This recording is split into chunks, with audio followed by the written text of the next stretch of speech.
Welcome back to the deep dive. Today we are focusing on a very specific and frankly a pretty pivotal window of time. We're looking at the AWS and Amazon Bedrock AI updates published between February 15th and February 21st, 2026. Yeah, and I think it's important to set the stage here because usually, a single week in tech is just a blip. Right, a few press releases. Exactly. A bug fix here, a minor feature there. But this week was, well, it was different. It really was. I mean, if you were just skimming the headlines, you probably saw this massive jumble of model numbers. Claude Sonnet 4.6, DeepSeek v3.2, and some really dense hardware acronyms like M8ASIN. Right. It looks like noise. Yeah, exactly. It looks like noise to the casual observer. But when you actually stack these updates together, which is exactly our mission for this deep dive today, the signal is incredibly loud. The signal is that the fundamental ground has shifted. We aren't just talking about better chatbots anymore. And that is the perfect way to frame this. For the last few years, the paradigm for you, the user, has been chat. You type a prompt, the AI types a response. It's very passive. But looking at this specific stack of updates from AWS going all the way from browser automation to high-frequency trading chips, it really feels like we have officially entered the era of the sovereign agent. Sovereign agent. Yeah, that's the perfect term for it. Because what we're seeing is the infrastructure emerging that allows AI to operationalize intelligence. Operationalizing intelligence. I like that. Yeah, it's not just about generating text anymore. It's about giving the AI hands to actually use a computer and giving it the nervous system to coordinate complex tasks and, frankly, the raw muscle to react faster than a human ever could. So that is our roadmap for today. We are going to dissect this new agent anatomy for you. We'll look at segment A, the brains, meaning the new models that dropped this week. Then segment B, the nervous system, how these models actually talk to each other. Segment C, the muscle, the new chips powering them. And finally, segment D, the guardrails. Because, if we're giving AI control of the mouse and keyboard, we really need to know it's safe. Absolutely. The safety conversation has to move from probable to provable. Right. Okay, so let's jump right into the brains of the operation. So segment A, research and models. The massive headline that hit on February 17th was the arrival of Anthropic's Claude Sonnet 4.6 on Amazon Bedrock. Now, the Sonnet line is usually the workhorse, right? The sweet spot between speed and smarts. Yeah, it is. But Anthropic's description of this specific model was very deliberate. They called it their best computer use model yet. And that phrase, computer use, is doing a ton of heavy lifting there. Oh, massive amounts. Let's unpack that for a second, because to someone just tuning in, it sounds exactly like what we've been doing since 2023. I use my computer to talk to an AI. Isn't that computer use? Not in this technical context, no. When you use a chatbot, you are just sending text strings back and forth via an API. The model itself doesn't know what a window is or a submit button or a cursor. It just understands tokens. Right. But computer use, as it's defined with Sonnet 4.6, means the model can natively understand and interact with a graphical user interface. A GUI. So it's essentially looking at the screen. Exactly. It looks at a screenshot, identifies where a submit button is, coordinates a virtual cursor to move to those exact pixels, and clicks it. It can navigate a drop-down menu. It can type into a search bar with near-human reliability. It's bridging the gap between thinking about a task and actually doing the task in a live software environment. Yes, and it approaches the intelligence of their flagship Opus 4.6 model, but at a significantly lower cost and higher speed. Now, thinking about the enterprise applications here, this sounds like the holy grail for legacy software, because every massive company out there has that one ancient, clunky expense portal from 2010 that doesn't have an API. The absolute nightmare scenario for IT. Right. You couldn't automate that easily before. But with this, Sonnet 4.6 can just log in, navigate the clunky menus, type in the receipt data, and hit save, exactly like a human employee would. But I have to play devil's advocate here for a second. We have had robotic process automation RPA for 20 years. We have scripts that can click buttons on a screen. We do. So how is this not just legacy RPA with a shinier marketing budget? That is the crucial question. And the difference comes down to fragility versus semantic understanding. Old school RPA tools are incredibly brittle. They are based on hard-coded coordinates. Meaning click pixel X and Y? Right. So if the IT department updates the website CSS and that submit button moves 10 pixels to the right, the RPA bot breaks, it just clicks empty white space and throws an error. Because it's blindly following a map that's out of date. Exactly. It's a blind robot on rails. But Sonnet 4.6 uses semantic automation. It looks at the screen contextually. So if the button moves or changes from blue to green, or gets renamed from submit to process, the model understands the intent behind the task and finds the new button. It adapts in real time. That is a massive upgrade just in terms of maintenance costs alone. If you're running a high-volume agentic workflow, you don't have to rewrite your bots every time a vendor updates their website. And the Bedrock release notes explicitly mention that this is displacing legacy RPA tools for that exact reason. And the best part for the developer side is that it's a drop-in upgrade from Sonnet 4.5. You barely need to touch your existing prompts to get this new capability. Okay, so that's Anthropic. But AWS didn't just stop there this week. The February 16th weekly roundup was absolutely flooded with open source model news. It was a Cambrian explosion of open weights. Yeah, they added support for 6 new models. I'll just list them quickly. DeepSeek v3.2, Minimax M2.1, GLM 4.7, GLM 4.7 Flash, Kimi K2.5, and Qwen 3 Coder next. It is quite literally an alphabet soup. It's a lot to keep track of, even for developers. So for a business leader or a tech lead listening to this, it can feel overwhelming.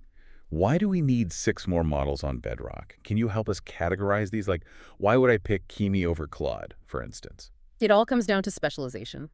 We are rapidly moving away from the idea of one massive model to rule them all. You need the right tool for the specific job. So, for example, the release notes highlight that DeepSeek v3.2 and Kimi K2.5 are explicitly targeting reasoning and agentic intelligence. So those are your planners, the strategists. Right. If you need an agent to break down a really complex multi-step problem, you route the prompt to those models. On the other hand, you have GLM 4.7 and Minimax M2.1. These are optimized for autonomous coding, and they have massive output windows. So if you want AI to ingest an entire code repository and rewrite a huge chunk of software, that's where you go. Exactly. And then you have Qwen 3 Coder next. That is your economy play. Highly efficient. You'd use that for high-volume production deployment tasks where cost is the primary driver, and you don't necessarily need Einstein-level reasoning. And the release noted that all of these models are now supported in Kiro, which is their spec-driven AI development tool. So we have this highly specialized toolbox now. But there was a technical detail in the deployment of these models that caught my eye. The notes mentioned they are powered by something called Project Mantle. Yes, Project Mantle. Honestly, this might actually be the most disruptive piece of news from the entire week, and it's sort of buried in the infrastructure details. It sounds like a secret DARPA project. What is it actually doing? Think of it as a distributed inference engine, essentially providing serverless inference for open source models. Historically, if you wanted to run an open-weight model like DeepSeek or Qwen, you had to provision the GPU clusters yourself. You had to manage the scaling, the cooling, the drivers. You were managing heavy infrastructure, not just building software applications. Exactly. It was a headache. Project Mantle abstracts all of that away. But the absolute killer feature here is the compatibility. Project Mantle provides out-of-the-box compatibility with OpenAI API specifications. Wait, explain why that matters to a developer building an app today. Okay, so imagine you built an application 2 years ago, and it was designed specifically to talk to GPT-4 using standard OpenAI libraries. With Project Mantle, you can now point that exact same application at DeepSeek running on Bedrock, and it just works. You do not have to rewrite your application code. Wow, that is huge for avoiding vendor lock-in. It creates a truly liquid market for intelligence. You can swap models in and out based on today's price or today's performance benchmarks, almost like you're changing a light bulb. It completely democratizes access to frontier reasoning at lower costs. Okay, so we have the brains, we have Claude for the GUI automation, DeepSeek for reasoning, Qwen for cost efficiency. But a brain sitting in a jar doesn't do much on its own. We need a way to coordinate all these specialized tools. Which brings us to segment B, the developer platform and agent architecture. This is the nervous system of the sovereign agent. Right. On February 18th, AWS released a really detailed deep dive on building unified intelligence. And they are doing this using Amazon Bedrock AgentCore. And they introduced an acronym that I genuinely love, CAKE. Customer Agent and Knowledge Engine. It's a great acronym. Everyone loves CAKE. But the architecture they are proposing with CAKE solves a very specific historical bottleneck in agent design, which is linear execution. Right. So traditionally, the way developers built agents was purely sequential. Step A, go find the customer's name in the database. The agent stops and waits for the database to reply. Then step B, find their last order. Wait again. Step C, check the shipping status API. wait again. It's like waiting in line at the DMV. You have to go to one window, get a stamp, then go wait in line in the next window. Exactly. It's incredibly slow, and it feels very robotic to the end user. AgentCore fundamentally changes this by introducing parallel execution. They describe this concept of a supervisor agent. You can think of it like a general contractor building a house. Okay, walk us through how that actually executes a query. So a user asks a complex question like, why is my enterprise shipment delayed? And based on my contract, can I get a refund? The supervisor agent analyzes that intent. It realizes it needs three distinct pieces of information to answer it. Graph data from Amazon Neptune to check supply chains, metrics from DynamoDB for the order status, and dense policy documents from OpenSearch for the refund rules. And usually the linear agent would go fetch those one by one by one. Right, but the supervisor agent in AgentCore dispatches specialized sub-agents to all three of those sources simultaneously. It fires off the requests in parallel. So the plumber, the electrician, and the framer are all working on the house at the exact same time. Precisely. And then the supervisor synthesizes those three parallel data streams into one coherent answer. And crucially, it implements row-level security, or RLS, enforcement before the data retrieval even happens. Meaning it checks if the user is even allowed to see that refund policy before it bothers fetching it. Exactly. This architecture cuts the latency drastically. And more importantly for the business side, it turns the AI into a synthesizer that connects deeply siloed data sales, support, metrics into a single unified answer. It reduces the friction of human employees constantly toggling between different dashboards. And according to the release notes, using AgentCore reduces infrastructure development time from months down to weeks. Because the highly complex orchestration logic, the parallel threading, is handled by AgentCore. You aren't writing that from scratch. Now, there was another update on the developer side that seemed really powerful for customization: reinforcement fine-tuning, or RFT. This is a fascinating shift in how we train models. On February 17th, Bedrock extended RFT support to open-weight models like Qwen 332B and GPT-OSS20B. Now, whenever I hear fine-tuning, I think of massive expense. It usually implies you need a team of PhDs and a huge data set of perfectly labeled examples. You're thinking of the traditional supervised fine-tuning model. For that, yes, you need thousands of perfect question and answer pairs. It's like writing a meticulously detailed textbook for the model to study. RFT completely flips that approach on its head. How so? RFT is more like grading a test. You don't need a massive labeled data set. You just use a small set of prompts, and instead of providing the perfect answer, you provide a reward function. You just need to be able to tell the model when it got the answer right. Give us a concrete example of how a developer actually uses that in practice. Okay, let's say you want an open-weight model to write highly specific SQL queries for your company's proprietary database schema. Instead of paying engineers to handwrite 5,000 perfect SQL queries to train the model, you set up a feedback loop. The model guesses a query. You run that query against a safe test database. Did it execute successfully? Did it return the right format? If yes, it gets a point. If no, it tries again. Exactly. And AWS is letting developers use Lambda functions to write this custom grading logic. You write a tiny snippet of code that defines what a good answer looks like, and the model trains itself against that target through trial and error. That lowers the barrier to entry immensely. You don't need to be a data scientist to customize a frontier model anymore. You just need to know how to write a simple true or false validation script. It allows you to operationalize the training process itself. You're letting the compute do the hard work of learning.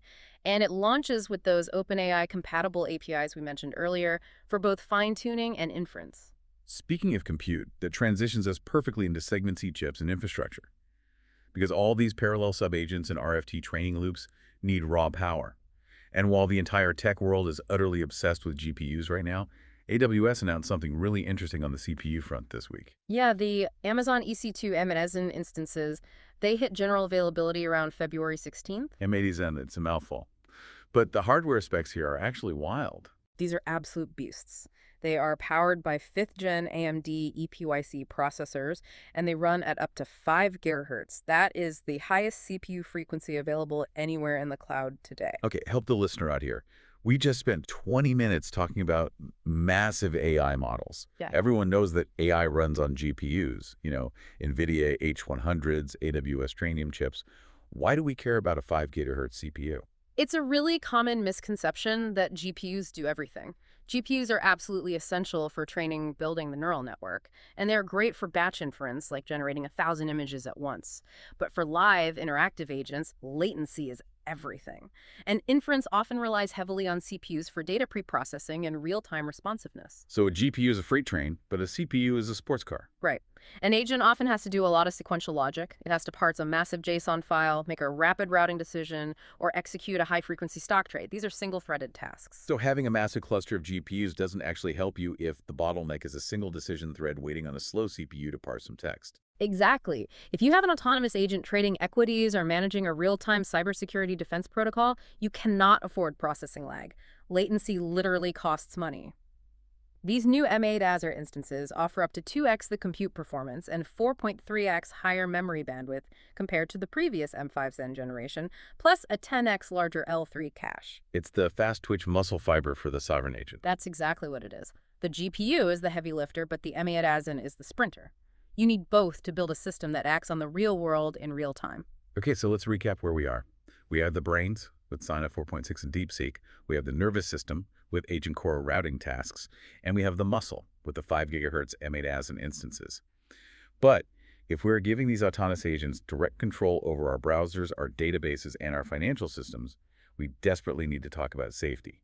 Which brings us to segment D, safety, policy, and governance. And this is arguably the most critical update of the week for large-scale enterprise adoption. On February 17th and 18th, AWS put a massive spotlight on the integration of automated reasoning checks inside Bedrock guardrails.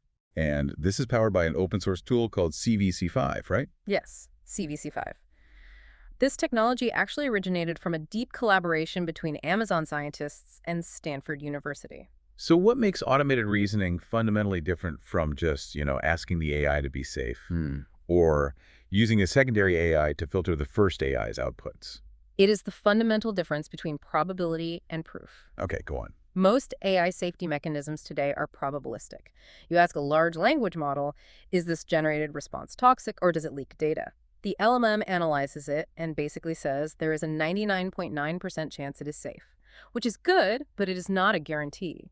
Automated reasoning uses formal methods, actual mathematics, and logic proofs to verify that a program or response strictly aligns with a policy. So it isn't guessing. It's mathematically proving it. Exactly. It provides a mathematical guarantee of safety.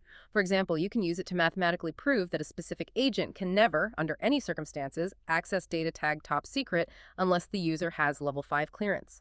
It isn't a statistical likelihood. It is a logical, verifiable fact. If I'm a bank or a healthcare provider operating under HIPAA, that distinction is quite literally everything. Being probably compliant gets you heavily fined. Being provably compliant gets your architecture passed by the federal auditors. Precisely. And CVC5 is already operating at an unimaginable scale. It powers approximately 1 billion of these automated reasoning checks daily across AWS. It's running under the hood in the Kiro tool for specification analysis and in the IAM Access Analyzer. It really feels like we are moving away from the Wild West era of AI, where you just put a keyword filter on and hope a prompt injection doesn't break it, to something you can actually build a rigorous, regulated compliance strategy around. And speaking of rigorous compliance, there was a smaller but vital networking update regarding Project Mantle, that open-weight inference engine we talked about in segment A. Private link support. Yes. As of February 16th, Bedrock now supports AWS Private Link specifically for the Bedrock Mantle endpoint. For the non-network engineers in the audience, why is that a game changer? It means you can establish private connectivity to use these brand new open-weight models like DeepSeek or Minimax without your internal traffic ever traversing the public internet. It's available in 14 regions right now. It stays entirely inside the pipe. It stays strictly within the AWS network backbone. If you are a defense contractor, a financial institution, or a hospital, that is almost always a non-negotiable security requirement. You get to play with the cutting-edge models, but you keep all your data entirely inside the fortress. Okay, so we've built this incredibly formidable, secure machine on paper. But does it actually work in practice? It is very easy to talk about API specs and benchmarks, but let's look at the real world. Segment E, real-world application. We have a concrete case study this week from CyberArk. This was a genuinely fascinating read from February 18th. CyberArk is a major player in identity security, and they used Bedrock to completely overhaul their technical support backend. And the specific problem they were solving is one that literally every backend engineer hates: log parsing. It is the absolute worst part of the job. A customer has a critical failure, and they send you a massive, unstructured text file of system error logs.